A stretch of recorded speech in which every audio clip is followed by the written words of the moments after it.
I thought today I might dig into this budget build.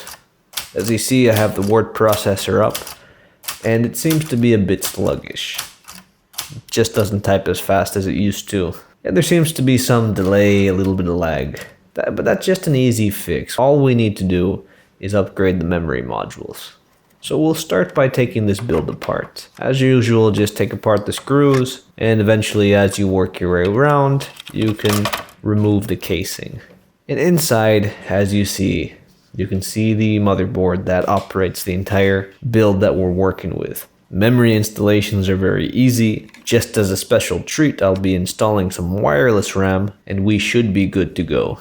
Let's put that entire build back together, and with the unit eventually assembled, you can see that the keys type a lot faster than they used to, and much of the sluggishness is gone.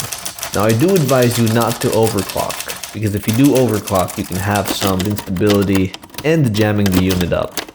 Of course, this is an easy fix, but we'll get into overclocking another day. Next up, we're gonna try to run some of the latest in modern games on this unit. So I do hope you stick around and subscribe. Keep on watching. Bye bye.